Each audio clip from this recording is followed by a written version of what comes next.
Hi there. I just wanted to briefly go over a little bit about thyroid since we are talking about endocrine this week. So, we're not going to focus on the nitty-gritty, but I do want to make sure that you have enough of a remembrance of it that if you get questions about endocrine on your integrated, on your diagnostic Kaplan, or on your NCLEX, that you kind of remember. So, looking back at the thyroid, we know that it is one of the endocrine glands, and it is the one that affects metabolism. It does all the different things that provides us with the energy and the nutrition that we need and the way the tissues process their fuel. So the three main things that are produced in the thyroid are your T3 and T4, and those are actually your thyroid hormones, and those are regulated in part by your TSH or your thyroid stimulating hormone, and that's made in the pituitary, right? So that's a completely different system. So thyroid is more in here, or your pituitary, actually, if you could kind of drill straight through your nose, it's actually behind there. The other thing that your thyroid produces is thyrocalcitonin. And what that does is helps to regulate the calcium levels in your blood. So if we're looking at this closed loop system that has to do with hyperthyroidism, so there should be a relationship between the thyroid stimulating hormone that is produced in the pituitary and then the levels of the T3 or T4 that are produced. So normally you have your thyroid stimulating hormone that is produced, and the T4 and T3 will respond to it, and then you have a pretty equal balance. If there is too much of the hyperthyroidism, right? So if your T4, T3 are too high, then the thyroid stimulating hormone is going to back down, knowing it doesn't need to produce anymore. Inversely, if you're low on your thyroid for primary hyperthyroidism, meaning it's caused organically within you, your thyroid stimulating hormone is going to be very high because it knows it needs to get some more thyroid pumped out, but it's not going to respond. So that's kind of the circular path. So this is something you can print out, and I want you to take a look at it. It does kind of go into the symptoms of hyper and hypo, but also at the bottom, it does have the lab values. And again, this is another visual. You can see on the left-hand side for hyperthyroidism, your thyroid stimulating hormone is decreased because there already is enough or too much of your thyroid hormone. And the other way with the hypothyroidism, there's not enough of that circulating hypothyroidism, so the thyroid stimulating hormone is trying to produce it. Okay, so we know that those are the two lab values we're looking for. We're looking for the thyroid hormone and then the stimulating hormone. The other thing that we can do is we can test look for the presence of antibodies, because that will tell us if we have anything going on autoimmune that's going to affect the thyroid hormone production.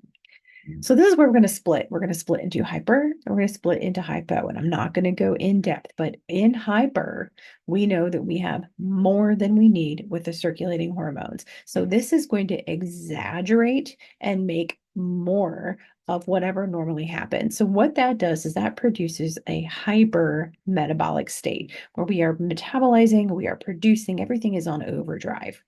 So the common causes of this, the most common one, and the one I want you to make sure you review a little bit, is Graves' disease, and that is autoimmune.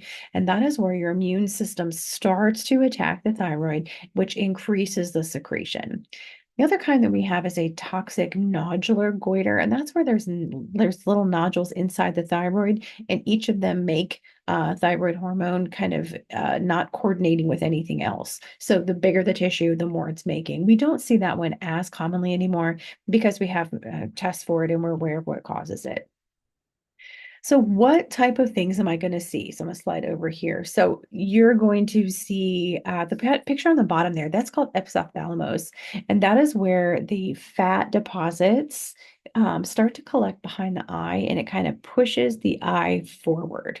Okay, that's kind of your classic, what you'll think of when it comes to hyperthyroid. The other things you might see are, again, everything accelerated: tremors, trouble sleeping, weight loss, irritability, high heart rate, heat intolerance. Okay, heat intolerance, that one's important. Warm, flush skin, frequent diarrhea, those type of things. Everything just very amped up is what we're looking at. So, what is one of the complications that we really want to look at? So, we want to talk about thyroid storm. Okay. So, I'm only going to hit the high points of each of these thyroid just real quick. So, thyroid storm is an extreme state of a hyperthyroidism, and this is life threatening. Now, we don't see this as much as we used to because we have improved diagnostics. We can look for a little bit more. But if we have a patient that we know has hyperthyroidism, right? And so maybe they have Graves' disease, or maybe they have another condition, again, this goiter, a nodule, something, and then they're hit with an extra stressor. Pregnancy, trauma, infection, if they're a diabetic, DKA, whatever it is that it's going to further aggravate this condition, we're going to have extreme hyperthermia, extreme tachycardia and high blood pressure, tremors, seizures, all the way to psychosis. So take the symptoms that you had for hyperthermia and then again, just amp those up again. So you'll notice with hyperthyroidism, we've talked about heat twice, okay? Heat intolerance, high temperature. So I want you to kind of think of that as kind of the hot portion of this. So what we need to do if we do develop thyroid storm is we need to get that temperature back down. Now, here's an NCLEX thing.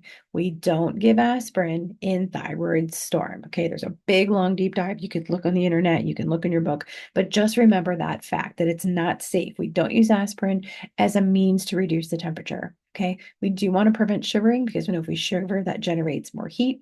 We're going to watch our intake and output. We are going to fluid balance.